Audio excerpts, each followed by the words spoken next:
और जिस तरीके से अपने दिव्यांग भाई बहनों को ये समस्याओं को बताते हैं और सुलझाने का प्रयास करते हैं, ये कोई दूसरा नहीं हो सकता। इसलिए हम लोगों ने चुनकर वोटिंग राइट से ये आए हैं, कोई बनाया नहीं गया है, वोटिंग राइट से ये आए हैं। मैं चाहूंगा डॉक्टर शमशेर आलम का तालियों से स्वागत करें। डॉक्टर शमशेर आलम राही जी, बहुत बहुत धन्यवाद मुकेश कंचन जी, आज के संचालनकर्ता, और मैं दिव्यांग रोजगार अधिकार मंच के अध्यक्ष सचिव और समस्त सदस्यगण का बहुत बहुत धन्यवाद कहना चाहूँगा। और उससे पहले आप जो माता बहनें और हमारे दिव्यांग भाई बहन हैं जो उपस्थित हैं, अपने लिए सबका मैं बहुत बहुत आभार व्यक्त करता हूँ। एक बार अपनी उपस्थिति के लिए आप लोग जोरदार ताली अपनी उपस्थिति के लिए एकदम हाथ रुकना नहीं चाहिए। मंचासीन हमारे बड़े भाई गार्जियन स्वरूप आफ्ताब आलम जी, शरीफिन अमीन, जाहिद अंसारी, दयाल मुंडा जी, शिकारी मुंडा जी और दूसरे सदस्यगण जो कि दिव्यांगता के क्षेत्र में दिन रात तत्पर खड़े रहते हैं, मैं सबका हृदय की गहराइयों से बहुत बहुत आभार व्यक्त करता हूं और धन्यवाद देता हूं कि वो दिव्यांगता के लिए अपने कामों को छोड़कर बहुमूल्य समय देते हैं। आज का ये पिकनिक समारोह, मिलन समारोह जो आप लोगों ने रखा है और हम लोगों को आमंत्रित किया है, ये खाना पीना एक बहाना है। हमें एक दूसरे के बारे में कुछ ना कुछ बताना है कि आपकी समस्याएं क्या हैं, हमारी समस्याएं क्या हैं। अभी पिछले, जिस तरह मुकेश कंचन जी ने कहा कि पिछले 26 नवंबर से 22 दिसंबर तक हम लोगों ने इस कड़कड़ी ठंड में बैठ करके दिन रात आंदोलन किया। वो आंदोलन का उद्देश्य ये था, बहुत लोगों को शायद पता ना हो तो आज सुन लें। उद्देश्य ये था कि हम सब समाज के रहने वाले हैं। रहने वाले हैं कि नहीं है? एकदम। आप लोग जरूर मेरे साथ बोलिएगा। हाँ, अगर आप मेरी बात को समझते हैं, वरना हम देहाती में भी बोलेंगे, है ना? समझ भी ना, तो नहीं समझ रहे हैं। उद्देश्य ये था कि हमें इस समाज में जब कोई नेता खड़ा होता है, मुखिया खड़ा होता है, विधायक खड़ा होता है, सरपंच खड़ा होता है, जिला परिषद खड़ा होता है, तो हमारे घरों में हाथ जोड़ करके आता है और कहता है कि अपना मत को दान कर दीजिए, यही ना कहता है। लेकिन जब हमारे साथ समस्याएं खड़ी होती हैं, जब हम समस्याओं से, दुख से पीड़ित हो जाते हैं, हम खाने के लिए जब तरसते हैं, हमारे घर में अनाज नहीं होता है, हमारे यहाँ कोई बीमार हो जाता है, हम चल फिर नहीं पाते हैं, ट्राईसाइकिल लाने वाला कोई नहीं होता है, कोई हमें मोटरसाइकिल से हॉस्पिटल ले जाने वाला नहीं होता है, हमारे दुखों को सुनने वाला नहीं होता है, तो ऐसे घड़ी में अगर कोई काम आता है तो हमें दिखाई देता है कि वो हमारे कोई दिव्यांग भाई है। ऐसा होता है कि नहीं होता है? आप लोग के सच्चा नेता कौन है? तबरेज अंसारी के अलावा कोई है? बोलिए, एकदम कस के बोलिए, हमारी तक आवाज है। कोई है? नहीं है। आपका मसीहा, आपका नेता आपकी दुख में, बीमारी में, राशन लेने में, राशन कार्ड बनाने में, इंदिरा आवास पास कराने में, ये जितने सरकार की योजनाएं हैं जो केंद्र सरकार की है या राज्य सरकार की है, ये सारी योजनाओं के लिए अगर कोई आगे चल के आता है तो आपका दिव्यांग भाई होता है। तो बताइए, कल वो दिव्यांग भाई अगर आपके घर में जाकर ये कहे कि मैं आपके सेवा के लिए यहाँ से लेकर विधानसभा जाना चाहता हूँ, तो आप लोग उसका समर्थन करेंगे कि नहीं? अपना वोट देंगे कि नहीं देंगे? देंगे ना, क्योंकि हमारा नेता वही है। जब दुख में जो साथी होगा, सुख में कौन होगा? वही ना होगा। तो आप लोग आज ये धरना का जो उद्देश्य था, मैं बताना चाहूंगा कि आपको 1000 रुपया मिलता है कि 1000 से किसी का घर चलता है? अगर यही सरकार आपको 3000 रुपए देने लगे तो आपका कुछ भला होगा कि नहीं होगा? जिसका घर नहीं मिला है उसका घर मिलेगा तो अच्छा होगा कि नहीं होगा? जिसके पास गाड़ी नहीं है गाड़ी आ जाएगी तो उसके अच्छा होगा कि नहीं होगा? ये सारी समस्याओं को लेकर के हम कहाँ बैठे थे? राजभवन में। और इसी बात को लेकर के हम विधानसभा में लाठी भी खाए। लाठी खाए कि नहीं खाए?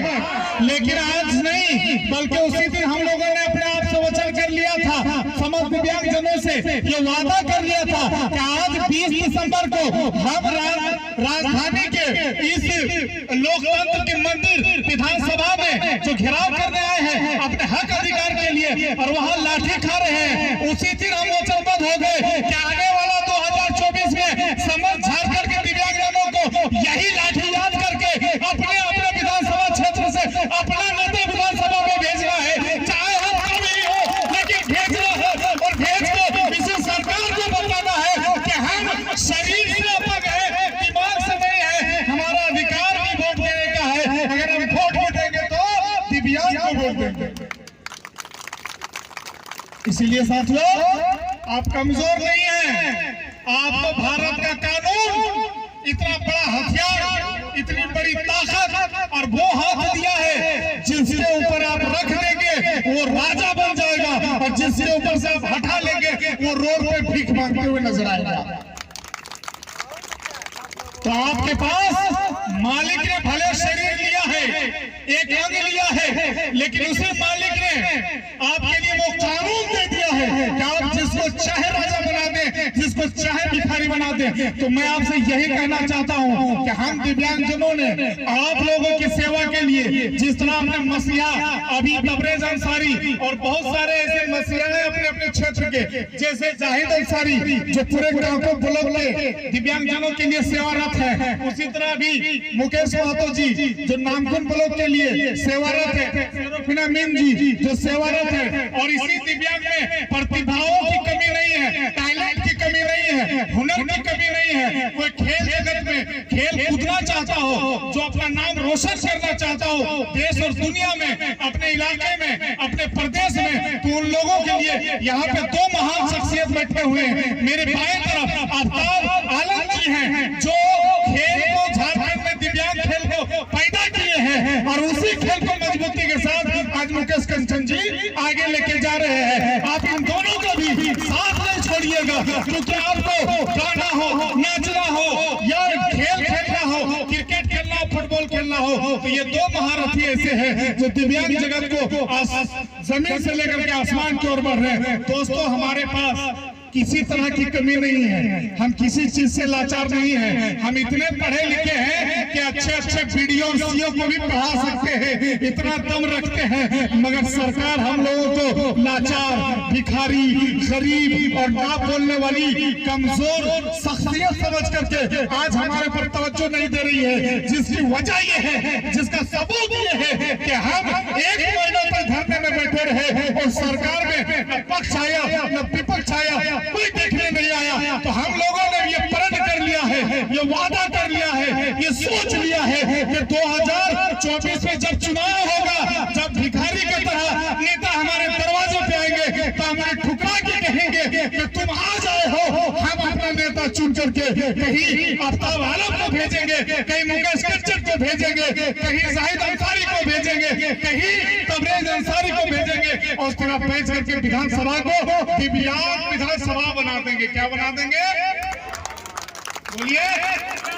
दिव्यांग विधानसभा झारखंड का बनेगा, क्योंकि हमारी शक्ति कम नहीं है। ये और बात है कि लोग कहते हैं इनकी भीड़ कम है, जयराम महतो की तरह भीड़ नहीं लगती है। वजह यह है कि जयराम महतो के पीछे चलने वाले लोग सब सकलान हैं, किसी का हाथ ठीक है, पैर ठीक है, लेकिन हमारे यहाँ भीड़ हम बुलाते नहीं है। हमारे यहाँ जो भी आता है वो एक जरूर दिखाई देता है, लेकिन वो 100 दिव्यांगों का लीडर बन करके आता है। तो वो 100 अगर हम 100 है तो समझिए हमारी भीड़ 1000 की हुई, और जहां 1000 दिव्यांग आए तो समझिए हमारी भीड़ 1 लाख की भीड़ हुई। इसीलिए मैं दिव्यांगों को कहता हूं कि घर में रहो, अपने मत को मजबूती के साथ रखो, और वो मत को जब दान करने का वक्त आएगा तो आप ही अपने ही किसी दिव्यांग भाई को चुन करके विधानसभा तक भेजो। तो आप लोग 2024 में भेजेंगे ना? भेजेंगे। अभी उपचुनाव होने जा रहा है रामगढ़ में, वहाँ भी एक दिव्यांग को हम लोग खड़ा करेंगे। इसलिए नहीं करेंगे वो जीत के नेता बन जाएगा, विधायक बन जाएगा, वो हार भी जाएगा तो दिव्यांग जीत जाएगा। क्योंकि दिव्यांगों को जो भिखारी समझते थे अब वो समझने लगेंगे कि अब दिव्यांग भी विधायक बनने के लिए रोड पे आ चुका है। और जब जब हम जागे हैं, इतिहास रचा है हमने झारखंड में इतना बड़ा आंदोलन किया, आज पूरे देश में आंदोलनरत हो गए। जिनकी समस्याएं थी, जिनके साथ शोषण हुआ था, आज वो जाग गए हैं और वो ट्वीट करते हैं और लिखते हैं कि जब दिव्यांग अपने अधिकार के लिए जब राजभवन को घेर सकता है, विधानसभा को घेर सकता है, तो हम तो पढ़े लिखे लोग हैं, आज वो रोड पे आए हैं। ये प्रेरणा देते हैं हम समाज को, और जो प्रेरणादायक होता है वो भिखमंगा भिखारी नहीं हो सकता। वो भिखमंगा भिखारी नहीं हो सकता, क्योंकि हम प्रेरणा देने वाले लोग हैं। हमें देख करके ना जाने कितने का कलेजा चौड़ा होता है, सीना 56 इंच का हो जाता है, और वो कहने लगता है कि जब दिव्यांग हिम्मत कर दिया है तो हमारा समाज क्यों नहीं हिम्मत करेगा। तो दोस्तों, आपका जो समस्याएं हैं वो हल हो करके रहेंगी, वो समस्याओं का समाधान हो करके रहेगा। सरकार चाहे तब भी और सरकार ना चाहे तब भी, क्योंकि अगर वो ना चाहा तो अनगढ़ा से लेकर के धुरवा तक फिर से हम दिव्यांग जा करके बता देंगे कि हमारा हक को छीन नहीं सकता, और हम अपना हक छीनने भी नहीं देंगे। इसलिए सरकार चाहे तब भी हम अपना हक लेंगे, और सरकार ना चाहे तब भी हम अपना हक ले करके रहेंगे। इसीलिए दोस्तों, आप लोग कमजोर नहीं हैं, जिनकी समस्याओं का समाधान हो गया है वो बड़ी तकदीर वाले हैं, खुशनसीब हैं। और जिनकी अगर परेशानी है तो मेरा तबरेज जैसा शेर दिल, मेरा तबरेज जैसा एक शेर आपके बीच में है, एक ऐसा मसीहा है जिसको अपनी समस्याओं को रखेंगे तो मुझे उम्मीद है कि वो समस्या आपका समाधान होकर के रहेगा। कभी मायूसी का मुंह नहीं देखना होगा। जो काम विधायक नहीं कर सकता, जो काम आपका वार्ड पार्षद नहीं कर सकता, जो काम आपका मुखिया नहीं कर सकता, मैं दावे के साथ कहता कि वो काम तबरेज अंसारी कर सकता है। इसीलिए आप अपनी ताकत को बनाए रखें। और हम लोगों ने सरकार को 31 मार्च तक का टाइम दिया है कि हमारी जो मांगे हैं, जिसके लिए हम धरना दिए थे, अगर 31 मार्च तक अगर हमारी मांगे पूरी होती है, आधी भी होती है, 6% भी होती है, तो हम शायद फिर से नहीं आएंगे। वरना अगर 31 मार्च तक झारखंड की सरकार अगर हमारी मांगों को पूरी नहीं करती है तो 1 अप्रैल से हम लोग फिर से महाअधिवेशन और लाखों की संख्या में रांची को जाम करने का काम करेंगे, और ऐसा महाधरना देंगे जिससे पूरा भारत हिल जाएगा। क्योंकि भारत ही नहीं, पूरा विश्व कहेगा कि दिव्यांग शक्ति ऐसी होती है। आप लोग हमारे साथ 1 अप्रैल को आएंगे ना? आएंगे? कहीं डरेंगे तो नहीं? लाठी खाने से, जेल जाने से, मार खाने से, बस यही शक्ति बनाए रखिए, वरना कोई ताकत नहीं है। चाहे वो झारखंड की सरकार हो या भारत की सरकार हो, दिव्यांग का हक नहीं तो जो हमारा नहीं हम उसके भी नहीं है। इसी के साथ अपना नारा लगाइए, दिव्यांग शक्ति जिंदाबाद, दिव्यांग शक्ति जिंदाबाद। बहुत बहुत धन्यवाद। आप लोगों को भी भूख लगी होगी, और ये पिकनिक समारोह को आप आज एंजॉय कीजिए। और बहुत ये हमारा आज 10वां कार्यक्रम है, जहां पे हमने दिव्यांग जोड़ो अभियान का शुरुआत किया था। उसी दिन से आज ये 10वां अभियान है, और मैं चाहूंगा कि आने वाले प्रखंड जो आपके नजदीक होंगे वहां पे आप लोग भी पहुंचे, और एक भी दिव्यांग को छोड़े नहीं, बल्कि लिस्ट बनाए। जो जिम्मेदार हैं हमारे दयाल मुंडा जी वगैरह, तबरेज जी, हर दिव्यांग को जोड़े और जोड़ करके उनका हक अधिकार दिलाने का काम हम स्वयं करेंगे। क्योंकि अब हम लोग जो निकल गए हैं वापस तब तक घर नहीं जाएंगे जब तक हमारा हक अधिकार पूरा नहीं होगा। इसी के साथ जय हिंद, जोहार झारखंड, दिव्यांग शक्ति जिंदाबाद, जिंदाबाद, जिंदाबाद, शक्ति जिंदाबाद, जिंदाबाद, जिंदाबाद।